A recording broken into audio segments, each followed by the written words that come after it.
Page 1.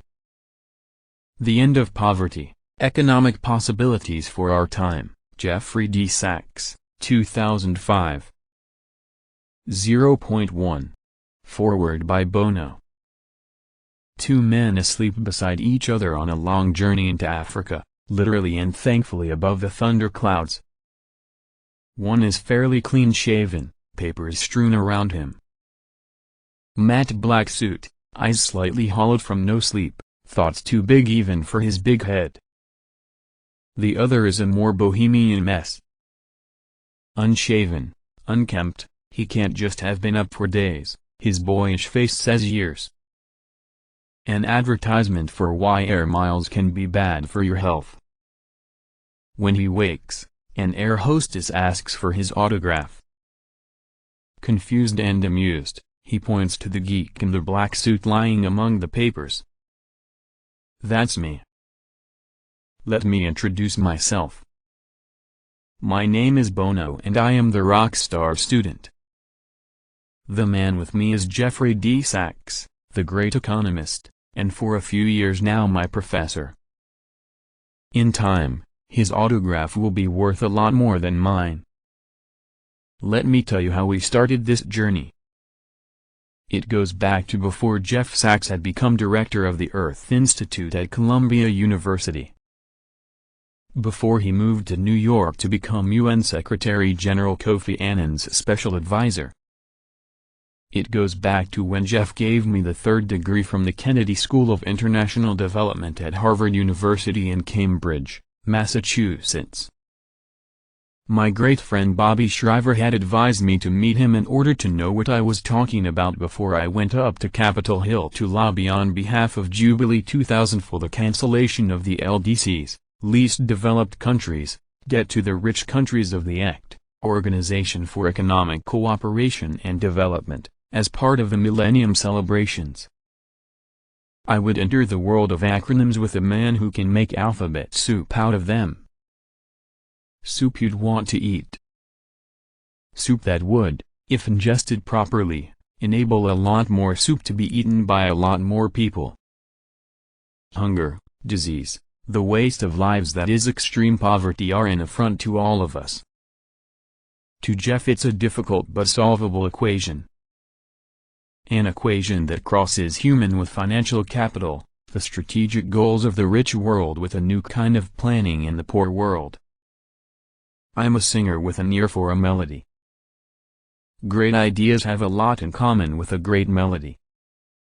A certain clarity, inevitability, memorability. A broken bar, you can't get them out of your head, they nag at you. A broken bar. The ideas in this book are not exactly sing-along, but they have a hook you won't forget. The End of Poverty. It's a challenge that's hard to ignore. Jeff is hard to ignore. At speaking events I've had to walk on after this man. It's like the Monkees going on after the Beatles. His voice is louder than any electric guitar, heavier than heavy metal. His passion is operatic, he's physically very present, animated. There is wildness to the rhetoric but a rigor to the logic. God may have given him a voice with an amplifier built in, but it's the argument that carries the day. He's not just animated, he's angry. Because he knows that a lot of the crisis in the developing world can be avoided. Staring at people queuing up to die, 3 to a bed, 2 on top and 1 underneath, in a hospital just outside of Lilongwe, Malawi, and knowing this doesn't have to be so is too much for most of us. I am crushed. He is creative. He's an economist who can bring to life statistics that were, after all, lives in the first place. He can look up from the numbers and see faces through the spreadsheets, families like his own that stick together on tracks to the far ends of the world. He helps us make sense of what senseless really means. 15,000 Africans dying each and every day of preventable, treatable disease as AIDS, malaria, tobacco, lack of drugs that we take for granted. This statistic alone makes a fool of the idea many of us hold on to very tightly, the idea of equality. What is happening in Africa mocks our pieties, doubts our concern, and questions our commitment to that whole concept. Because if we're honest, there's no way we could conclude that such mass death day after day would ever be allowed to happen anywhere else. Certainly not in North America, or Europe, or Japan. An entire continent bursting into flames? Deep down, if we really accept that their lives, African lives, are equal to ours, we would all be doing more to put the fire out. It's an uncomfortable truth. This book is about the alternative via taking the next step in the journey of equality. Equality is a very big idea, connected to freedom, but an idea that doesn't come for free. If we're serious, we have to be prepared to pay the price. Some people will say we can't afford to do it a broken bar. I disagree. I think we can't afford not to do it. In a world where distance no longer determines who your neighbor is, paying the price for equality is not just hard, it's smart. The destinies of the haves are intrinsically linked to the fates of the have-nothing-at-alls. If we didn't know this already, it became too clear on September 11, 2001. The perpetrators of 9/11 might have been wealthy Saudis, but it was in the collapsed, poverty-stricken state of Afghanistan that they found succor and sanctuary. Africa is not the front line in the war against terror, but it soon could be. The war against terror is bound up in the war against poverty. Who said that? Not me. Not some beatnik peace group. Secretary of State Colin Powell. And when a military man starts talking like that, perhaps we should listen. In tense, nervous times, isn't it cheaper and smarter to make friends out of potential enemies than to defend yourself against them? We wish things were different. But wishful thinking is not just unhelpful here, it's dangerous. The plan Jeff lays out is not only his idea of a critical path to accomplish the 2015 Millennium Development Goal of cutting poverty by half, a goal signed up to by all the world's governments. It's a handbook on how we could finish out the job. On how we could be the first generation to outlaw the kind of extreme, stupid poverty that sees a child die of hunger in a world of plenty, or of a disease preventable by a 20-cent inoculation. We are the first generation that can afford it. The first generation that can unknot the whole tangle of bad trade, bad debt, and bad luck. The first generation that can end a corrupt relationship between the powerful and the weaker parts of the world, which has been so wrong for so long. In Jeff's hands, the millstone of opportunity around our necks becomes an adventure, something doable and achievable. His argument is clear. We converge from our different starting points, a broken bar, he from markets, I from placards. Luckily we agree you need both. However, for all of the book's cogency, you won't find an answer to the most important question of all. It falls outside regressions, theorems, field work, and lands fairly, squarely on our shoulders. We can be the generation that no longer accepts that an accident of latitude determines whether a child lives or dies, but will we be that generation? Will we in the West realize our potential, or will we sleep in the comfort of our affluence with apathy and indifference murmuring softly in our ears? 15,000 people dying needlessly every day from AIDS, TB, and malaria. Mothers, fathers, teachers, farmers, nurses, mechanics, children. This is Africa's crisis. That it's not on the nightly news, that we do not treat this as an emergency, that's our crisis. Future generations flipping through these pages will know whether we answered the key question. The evidence will be the world around them. History will be our judge, but what's written is up to us. Who we are, who we've been, what we want to be remembered for. We can't say our generation didn't know how to do it. We can't say our generation couldn't afford to do it. And we can't say our generation didn't have reason to do it. It's up to us. We can choose to shift the responsibility, or, as the professor proposes here, we can choose to shift the paradigm. Bono, 2004.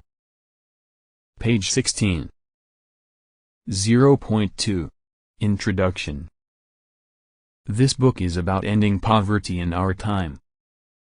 It is not a forecast. I am not predicting what will happen, only explaining what can happen. Currently, more than 8 million people around the world die each year because they are too poor to stay alive.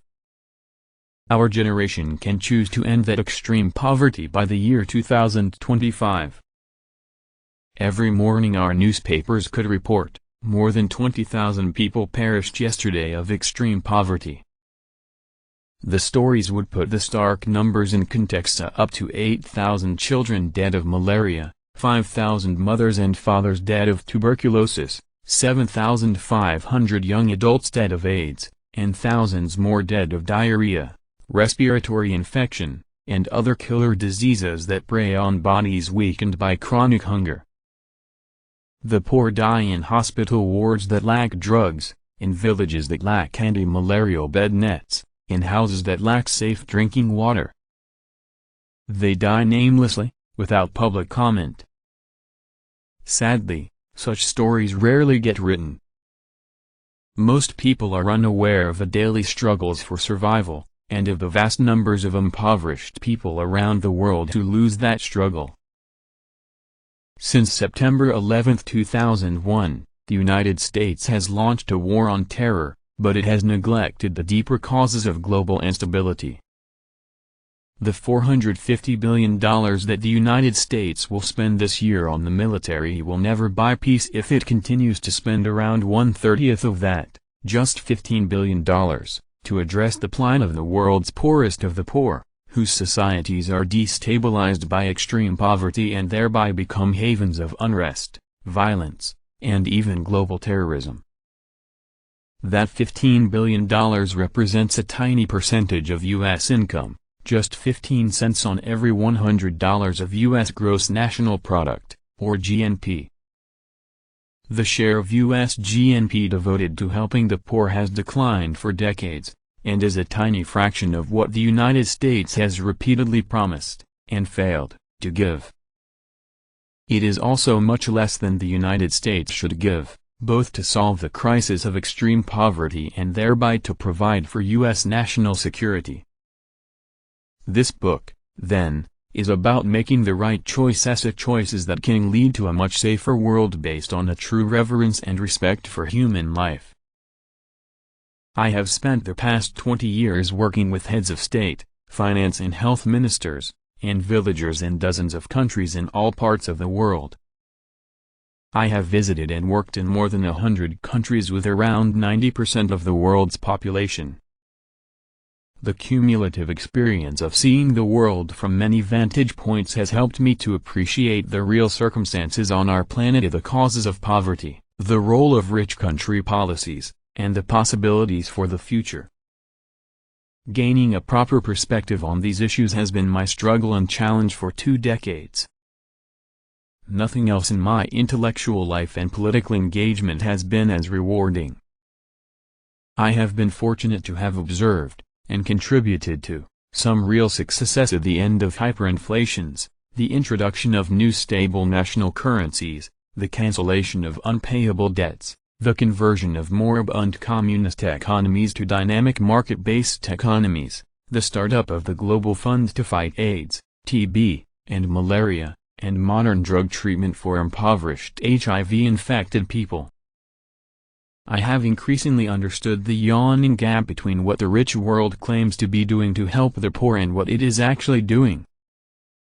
I have also gradually come to understand through my scientific research and on-the-ground advisory work the awesome power in our generation's hands to end the massive suffering of the extreme poor, and thereby to make our lives safer in the process.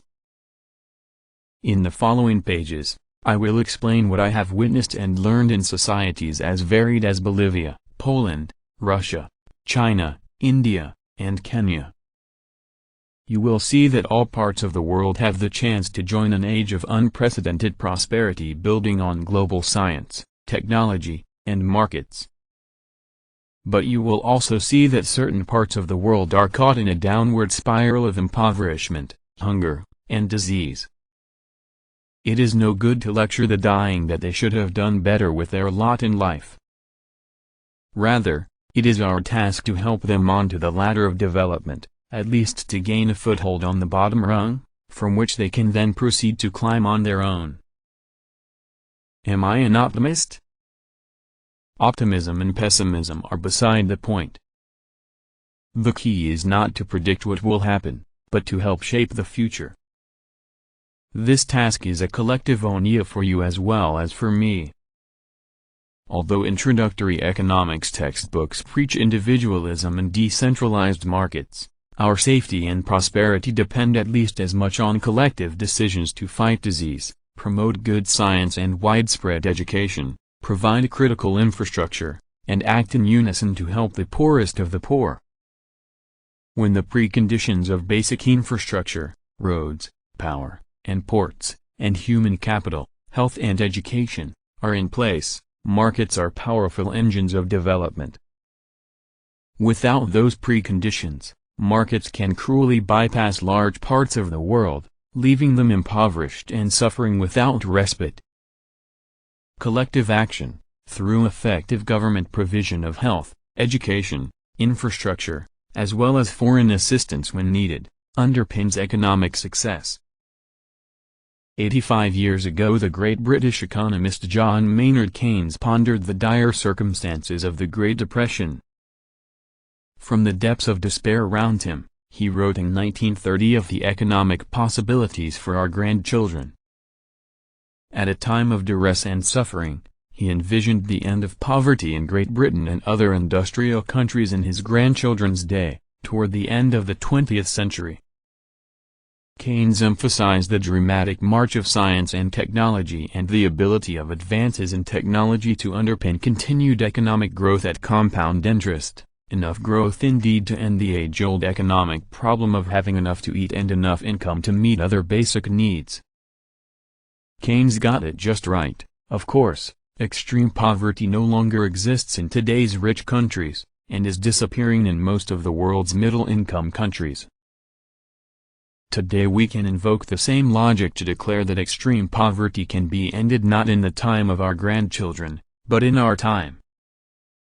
The wealth of the rich world, the power of today's vast storehouses of knowledge, and the declining fraction of the world that needs help to escape from poverty all make the end of poverty a realistic possibility by the year 2025.